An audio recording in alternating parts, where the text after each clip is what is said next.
Mi nombre es Víctor Pérez, yo les voy a exponer sobre la sostenibilidad ambiental y uso eficiente de recursos energéticos. Pues como mi expertise, yo soy ingeniero electrónico, entonces me voy a enfocar más en el área de hardware. Yo sé que muchas veces pues no se mira tanto porque y esto va más orientado en unos temas de software, por ejemplo, eficientizar el código, procesos para no consumir tantos recursos, pero también es bueno que sepamos cómo vamos a estar trabajando en la parte física. Entonces, lo primero que tenemos que tomar como base es qué son los recursos energéticos. Entonces, eso lo vamos a tomar en consideración como todo lo que nosotros vamos a poder utilizar, ya sea renovable o no renovable, específicamente en la utilización de la energía eléctrica. Entonces, principalmente en los renovables, pues ha estado muy de moda todo lo que es la energía verde, puede ser la solar, la eólica, las hidroeléctricas, también tenemos biomasa, por ejemplo, geotérmicas, utilizando pues vapor de la naturaleza para poder utilizar vapor, etcétera, y poder generar así de una manera limpia energía. Luego tenemos las no renovables, que es lo que más se utiliza hoy en día, ¿verdad? Por ejemplo, utilizar petróleo, carbón, gas natural, cosas que pueden tener un alto impacto en la huella de carbono. La idea es poder utilizar siempre las energías renovables, pero es un poco difícil en ese tema, ya que, por ejemplo, no todo el tiempo vamos a tener sol, ¿verdad? Idealmente en los trópicos que estén más cercanos al Ecuador, si tenemos una buena cantidad de relaciones, por ejemplo, 8 a 10 horas de sol, pero pues en la noche no, ¿verdad? Igual con el viento no siempre vamos a tener. Entonces, ese es un poco el dilema en el tema de generación. Muy bien, entonces, para enfocarnos un poco más en la eficiencia energética, acá lo que nos va a interesar, por ejemplo, lo que dice acá es la capacidad para obtener los mejores resultados en cualquier actividad, empleando la menor cantidad posible de recursos energéticos. Nos permite reducir el consumo de cualquier tipo de energía y con ello los posibles impactos ambientales asociados a ella. Esto es aplicable desde la generación de dicha energía hasta su consumo final. En la diapositiva anterior les expliqué más que todo en la parte de generación. Es un poco más en temas de potencia hablar sobre la generación, transmisión y distribución. No me voy a enfocar tanto en eso. En este caso, lo que más nos interesa a nosotros va a ser como consumidor final. Nosotros vamos a tener que trabajar de cierta manera para tener una buena eficiencia. En este caso, una forma óptima. Bueno, entonces la eficiencia energética en la parte de la tecnología se va a referir a la optimización del uso de la energía, buscando obtener el máximo rendimiento con el menor consumo posible. Entonces sí, definitivamente es buscar una buena relación donde tengamos costos y beneficios, ¿verdad? O consumo y beneficios per se. Esto pues nos va a servir mucho a tener trabajos más eficientes en el sentido, bueno, voy a requerir tal vez menos hardware, voy a aplicar lo mejor posible para mis necesidades, o bien también va a depender cuáles son los requerimientos que nosotros tengamos. ¿Qué es el hardware informático y enérgicamente eficiente? Acá nos dice que este campo tecnológico incluye todas las tecnologías relacionadas con medidas de ahorro, para hardware informático. Por ejemplo, funciones de espera, apagado, suspensión, pero también granjas de servidores eficientes y medidas de ahorro energético de instalaciones informáticas de mayor tamaño. Asimismo, los ordenadores modernos deben tener capacidad. Solo voy a terminar un tema más acá. Entonces, con el tema informático, o con el tema de hardware, mejor dicho, lo que nos va a servir acá es utilizarlo cuando sea lo requerido. Por ejemplo, si nosotros no vamos a estar requiriendo un servicio 24/7, pues podemos tener alguna forma de utilizarlo, por ejemplo, mínimo, con requerimientos mínimos, que esté en suspensión y que se vuelva a reactivar, algo que sea útil. Por ejemplo, muchas veces, ustedes no me pueden corregir por favor, en Kubernetes se necesita una alta disponibilidad. Alta disponibilidad, pues por lo que hemos visto también aparte de electrónica, es que el servicio siempre esté funcionando y que sea a prueba de fallas, en el sentido de que si algún nodo o alguna parte falla, pues que haya un respaldo o una redundancia que pueda funcionar. Entonces, acá una aplicación bastante útil sería que nosotros tengamos, por ejemplo, nuestro clúster o nuestros dispositivos que sean de bajo consumo, pero que también estén de un proceso rápido para poderse utilizar. Muchas veces en la parte de hardware, anteriormente se utilizaban los discos magnéticos, que es verdad son bastante útiles, no son tan caros, pero su tiempo de respuesta es un poco caro, es un poco lento, perdón. Y también a veces nos complica el tema del almacenamiento y del consumo. Por ejemplo, los discos de estado sólido últimamente han sido muy útiles, es verdad que son caros, un poco más caros, pero el tiempo de respuesta es mayor y también su consumo energético al utilizar semiconductores es menor per se.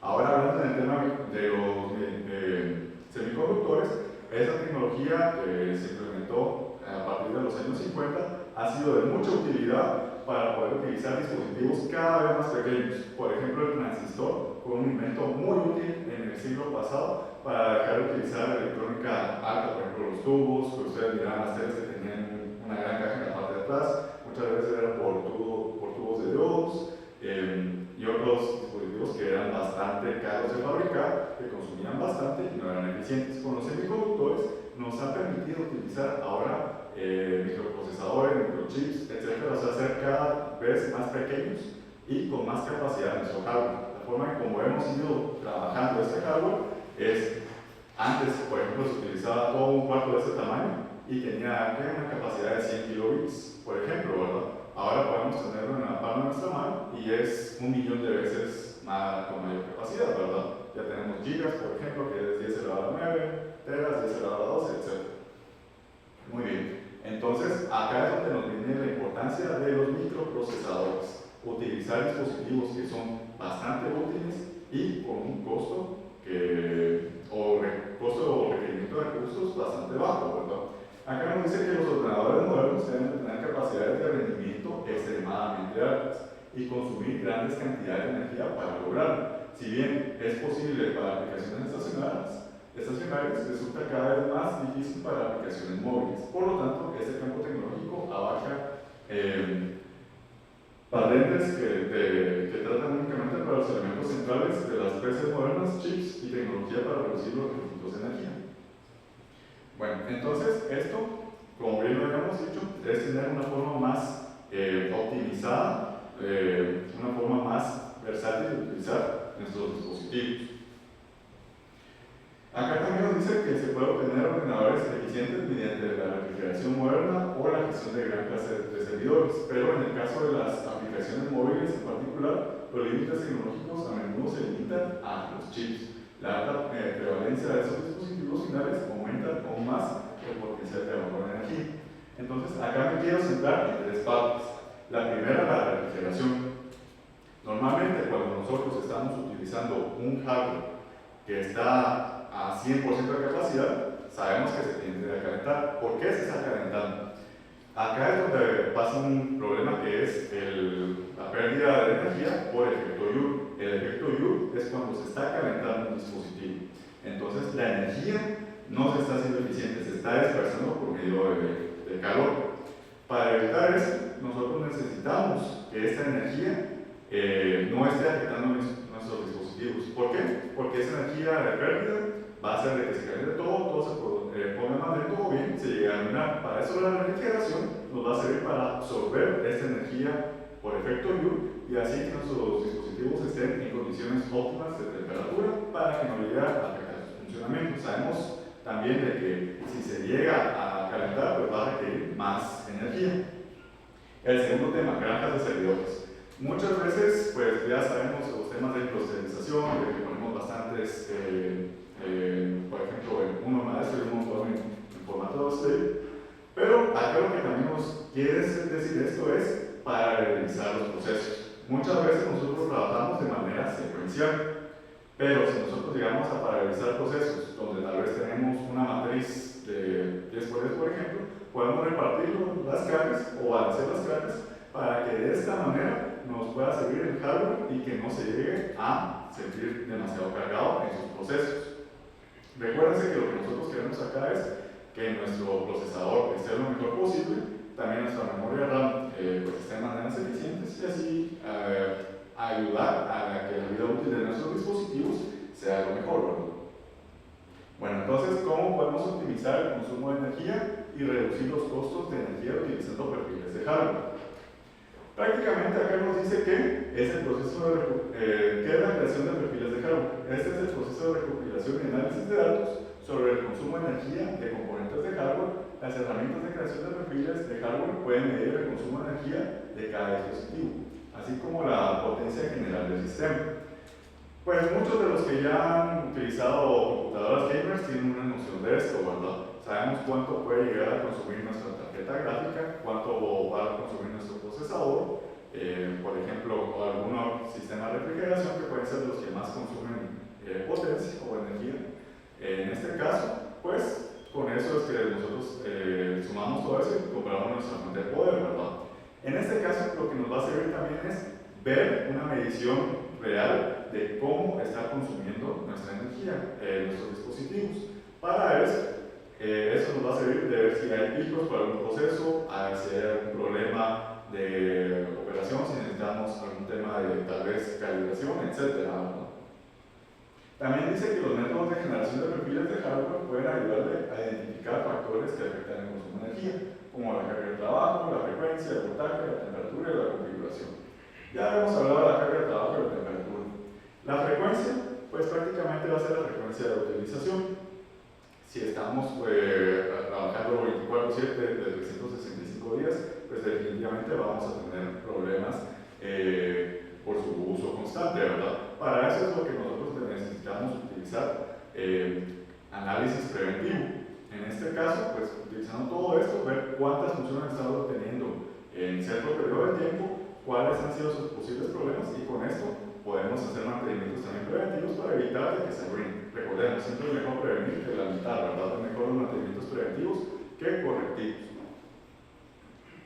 También nos dice que la generación de perfiles de hardware puede ayudarle a optimizar su consumo de energía al encontrar el equilibrio óptimo entre el rendimiento y la eficiencia energética de sus dispositivos de hardware. Bueno, entonces ya terminando con esta parte, nosotros queremos ver una forma de medición de consumo de nuestros dispositivos para ver si están ad hoc, ¿verdad?, a nuestros requerimientos. Por ejemplo, nosotros podemos tener una computadora gamer bastante potente, pero si no vamos a utilizar todos los requerimientos, sino que es algo simple, pues muchas veces tal vez no es la mejor forma de utilizarlo, no es el mejor cargo, vamos a estar gastando mucho para tener un beneficio pues que nos interesa, pero si vemos la relación de lo que gastamos o lo que estamos consumiendo versus lo que estamos aportando, va a ser bastante baja, ¿verdad? Entonces, dependiendo de esos requerimientos o necesidades, pues es lo que les recomiendo para ver una mejor forma o un hardware que se da, obviamente, con una escalabilidad, ¿verdad? La escalabilidad muchas veces la dejamos de lado de ver cómo vamos a estar de acá en unos 5 a 10 años, por ejemplo, sino que solo lo vemos en el presente. Tratemos de ver eso también de cómo puede ir creciendo con lo que estamos trabajando. Bueno, entonces, algo que me interesa bastante es ver para la utilización específica de los Kubernetes cuáles son los requerimientos mínimos.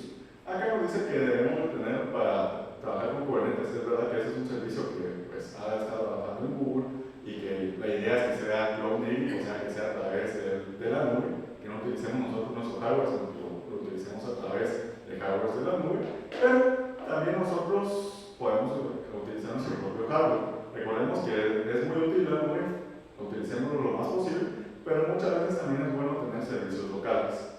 Entonces, si nosotros vamos a utilizar un servicio local, lo mínimo, por ejemplo, es tener al menos un nodo con acceso para Kubernetes. Y en entornos que requieren alta disponibilidad para las entidades de gestión de datos de los Kubernetes, se recomienda tener o disponer al menos de 2 nodos de acceso. Entonces, el hardware para los nodos de acceso o el hardware mínimo para esos nodos, o viendo también la documentación de Google, es que necesitamos por lo menos 100 GB de espacio. Virtual CPUs, pues necesitamos 2 y que tenga por lo menos 4 GB de RAM.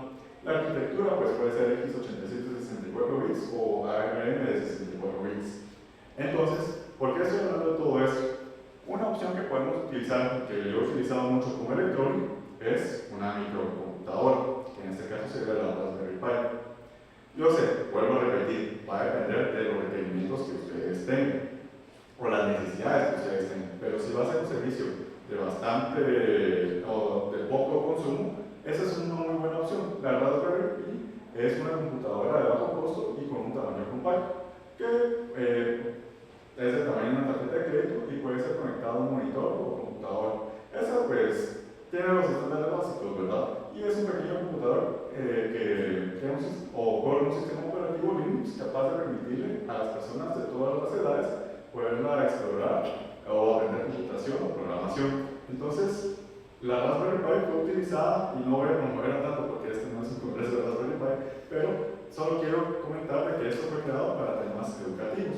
Pero debido a la buena calidad de relación costo y beneficio, pues se ha utilizado para muchos temas, ¿verdad? Entonces, por ejemplo, la última Raspberry que tenemos, la 5, vemos de que tenemos distribuciones de 2, 4 y 8 GB de RAM. Pues también acá están en la parte derecha todo lo que podemos trabajar, y normalmente ahorita ya vienen con 64 bits, entonces ya es una opción bastante óptima para poderlos utilizar si son servicios básicos de Kubernetes y queremos tenerlo local. Y había encontrado un proyecto donde habían hecho un clúster de Raspberry Pi, incluso era una versión más antigua de la 5, y fue bastante útil, ¿verdad? Ahí dejé los links para que lo puedan revisar. Puedan configurar una como master y las otras como slave, y de esta manera poder paralelizar los procesos. Entonces, de esta forma, yo les quiero presentar una opción donde pueden utilizar un hardware no tan grande. Obviamente tienen que tener todas sus condiciones óptimas de ventilación, una constante alimentación de energía, y pues ir viendo en tiempo real cómo están sus temperaturas, sus rendimientos, etc. Pero es una forma útil de poder trabajar. ¿Preguntas con esto, estimados?